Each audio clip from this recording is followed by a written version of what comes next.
Hello everyone, कैसे हैं आप लोग। आई होप कि आप सब लोग बहुत ही बढ़िया होंगे। और होली आने वाली है, ऐसे में आप लोगों ने क्या क्या तैयारी करनी शुरू कर दी है, ज़रूर बताइएगा। और जो मैं बना रही हूँ उसके बिना तो होली एकदम ही फीकी है, क्योंकि ये है गुजिया। और बनाने जा रही हूँ मैं अपने तरीके से गुजिया की रेसिपी। तो फ्रेंड्स, 2 साल पहले भी मैंने 2 साल या 3 साल पहले भी, मतलब मुझे याद नहीं है, मैंने गुजिया की रेसिपी शेयर की हुई थी। तो इस साल मुझे फिर से लगा कि मैं थोड़ा नए तरीके से एक बार बता दूं। और बहुत ही आसान सा तरीका मैं आपको बताने वाली हूँ, क्योंकि ये जो रेसिपी है ना, वो बहुत ही जैसे लोगों को लगता है कि बनाना बहुत ही मुश्किल है, लेकिन कोई इतना भी मुश्किल नहीं है। तो यहाँ पर मैंने कुछ ड्राई फ्रूट्स रखे हैं, देख सकते हैं। थोड़ी सी किशमिश है, काजू टूटा वाला है, बादाम है जिसको मैं थोड़ा सा क्रश कर रही हूँ। ये बादाम क्रश करने के लिए है, मतलब कोई भी ड्राई फ्रूट्स को काटने के लिए है, लेकिन इसको मुझे ना चलाना नहीं आता ढंग से, तो मैं परेशान हो जाती हूँ। और इसमें मैंने थोड़ा सा जो पका हुआ नारियल होता है ना, जिसको सूखा नारियल जो बोलते हैं, वो भी मैं डाल रही हूँ। तो यहाँ पे सारी चीज़ें हैं, देख सकते हैं। पिस्ता है, बादाम है, किशमिश है, काजू है, और थोड़ा सा नारियल है। तो ये सारी चीज़ें देख सकते हैं, मैंने काट कूट के रख लिया है। और बस अब हम तैयारी शुरू करेंगे। तो जब होली आती है ना, तो इसकी खुशबू से ही मन एकदम ललचाने लग जाता है। तो मैं बना रही हूँ आज गुजिया, जिसको पिरिकिया भी बोलते हैं। और ये पिरिकिया बड़ा ही प्यारा शब्द है। शायद पता नहीं पिरितिया से पिरिकिया आया हुआ होगा, पता नहीं, लेकिन पिरिकिया शब्द बहुत अच्छा है। तो मैं अपनी भाषा का सम्मान करती हूँ, और इसीलिए मैं बीच बीच में बोल देती हूँ।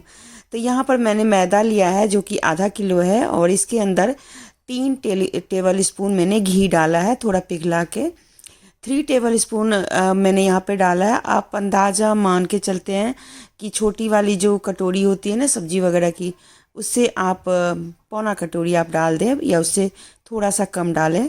बहुत ज़्यादा मोयन अगर डालेंगे ना, तो कई बार बहुत ज़्यादा चीज़ें खास्ता हो जाती हैं।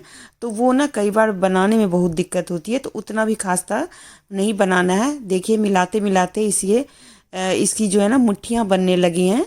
अब इस मैदे को मैं थोड़ा थोड़ा पानी का ऐसे छींटा मार के गूँथूँगी, क्योंकि कई बार क्या होता है कि आप एकदम से पानी डालते हैं ना, तो गीला हो जाता है आटा या मैदा जो भी है। तो मैं तो मैदे का बना रही हूँ, और मैदा मेरा अंदाजन था, लेकिन वैसे नापा था तो मेरा तकरीबन आधा किलो तक था। तो चलिए, मोयन को अच्छे से मिलाने के बाद यहाँ पर मैंने गूँथ भी लिया आटे को, और कुछ इस तरीके इसको मैं तोड़ रही हूँ। तोड़ इसलिए रही हूँ कि अंदर ना थोड़ा सा कम मिला हुआ होता है।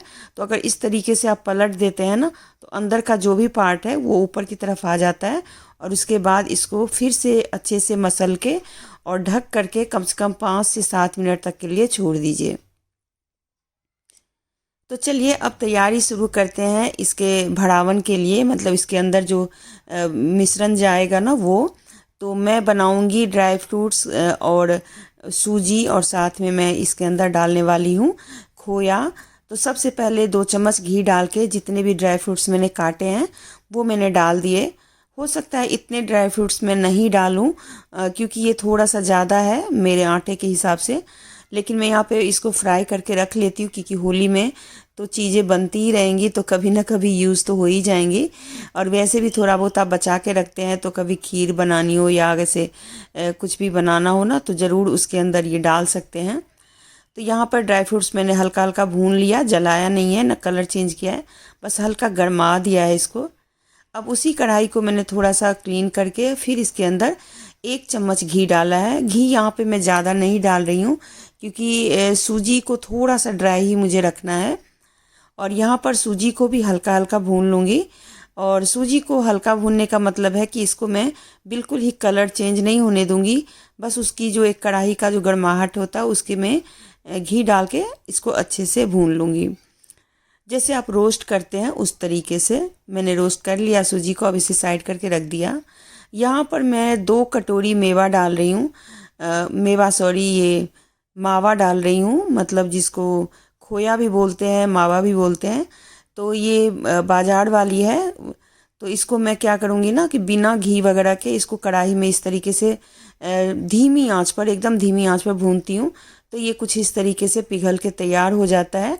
इसको थोड़ी देर के लिए आपको भूनना पड़ता है। ये कढ़ाई अभी गर्म ही है, इसके अंदर मैं डाल दी हूँ चीनी, और ये चीनी ना मोटी वाली चीनी है, तो 1 कप चीनी मैंने डाला है। और तकरीबन जो खोया है ना वो भी 1 कप भून के तैयार हुआ है।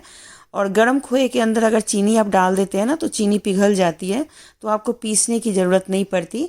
अगर आपको पीस के डालना है तो आप वो भी कर सकते हैं, पर ये आसान तरीका है, आलसी लोगों के लिए सही है। चलिए, यहाँ पर 1 कप सूजी मैंने डाला, और ड्राई फ्रूट्स मैंने अंदाजे से 2 मिट्ठी डाल दी है। थोड़ी सी इलायची पाउडर, थोड़ी सी काली मिर्च की पाउडर, दोनों ही चीज़ें आधी आधी चम्मच मैंने डाल दी है। अब इन सारी चीज़ों को मैं अच्छे से मिलाऊंगी। अगर आपको लगे कि ये चीनी नहीं पिघल रही है, तो आप 3 से 4 मिनट के लिए गरम आंच पे इसको चढ़ा के चलाते चलाते ही उतार लेंगे, तो ये अच्छे से चीनी एकदम सेट हो जाएगी। चलिए, अब यहाँ पर मैं जो ये मैदा हमने गूँथ के रखा था उसकी मैं लोई बना रही हूँ, और लोई बना के और इसकी कुछ इस तरीके की पूड़ियाँ बना रही हूँ।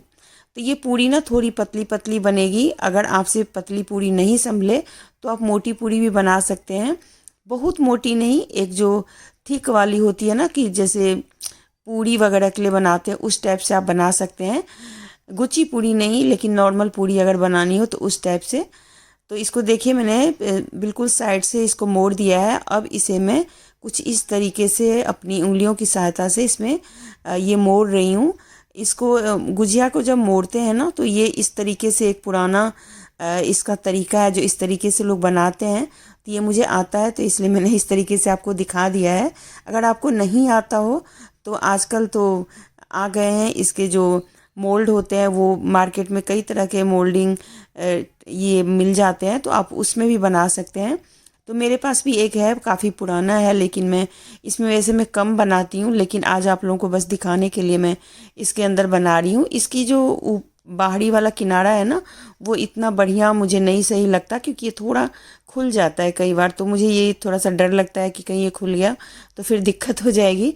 इसको बस कुछ इस तरीके से दबाना होता है और ये फटाफट बन जाता है। तो जितना हाथ से आप बनाते हैं ना, उससे बहुत कम टाइम में ये बन के तैयार हो जाता है। आपको बार बार हाथ से मोड़ने की ज़रूरत नहीं पड़ती, और सही भी बन जाता है अगर आपके मोल्डिंग जो है ना अच्छा हो। लेकिन अगर सही नहीं हो तो फिर थोड़ा दिक्कत करेगा। तो चलिए, इसमें बहुत ज़्यादा आपको मिश्रण नहीं भरना। जैसे आप 2 चम्मच या 1 चम्मच ऐसे भर सकते हैं, 2 चम्मच से ज़्यादा नहीं भरिएगा, नहीं तो ये ना फिर फटने का डर रहेगा। तो बस इस थोड़े थोड़े टिप्स आप अपनाएंगे ना तो गुजिया बहुत अच्छी बन जाएगी। और मैं भी कोई परफेक्ट नहीं हूँ, कभी कभार बनाती हूँ, तो बस उसी तरीके से आपको बना के दिखा रही हूँ, क्योंकि होली आने वाली है और इसके बिना होली में मज़ा नहीं आएगा। तो इसलिए 1 हफ्ता पहले ही बना के रख लिया है, क्योंकि उस टाइम फिर इतना परेशानी नहीं होगी। ये बन के तैयार हो गया है। अब चलिए इसको फ्राई कर लेते हैं। फ्राई करने के लिए यहाँ पे मैं कुकिंग ऑयल का यूज़ कर रही हूँ, घी नहीं डाल रही हूँ।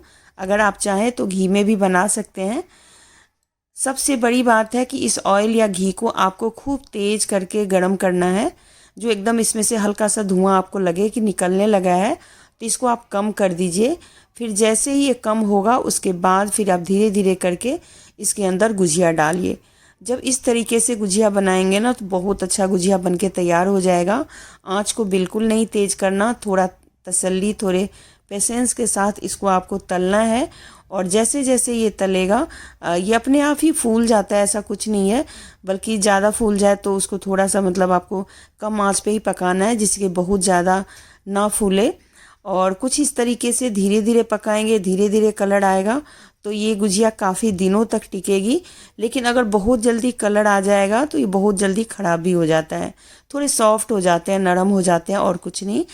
खाने में तो अच्छा लगेगा ही, क्योंकि मिश्रण जो मैंने बनाया है वो तो बहुत ही टेस्टी है। और आप लोग भी इसी तरीके से बनाइए, बड़े मस्त बनेंगे। और इस होली मेरे जैसा बनाने की कोशिश कीजिए, मेरी वीडियोस को आगे शेयर कीजिए। अच्छा लग रहा है तो फटाफट एक लाइक कीजिए। फैमिली में सबको बोलिए अपने अपने फ़ोन से एक एक लाइक कर दे। जितना ज़्यादा लाइक होगा मेरी वीडियो उतनी ही ज़्यादा आगे बढ़ेगी। नहीं तो फिर बहुत सारे लोग बनाते हैं मेरे जैसे, या मेरे से बढ़िया, या मेरे मतलब सबका अपना अपना बनाने का तरीका होता है। तो मेरी भी वीडियो को थोड़ा सा आगे बढ़ाइए। देखिए बन के ऐसी तैयार हुई है, अच्छी लग रही है ना? अच्छी लग रही है तो प्लीज़ प्लीज़ इसको शेयर कर दीजिए और लाइक करके आगे की वीडियो का इंतज़ार कीजिए। मिलते हैं फिर अगली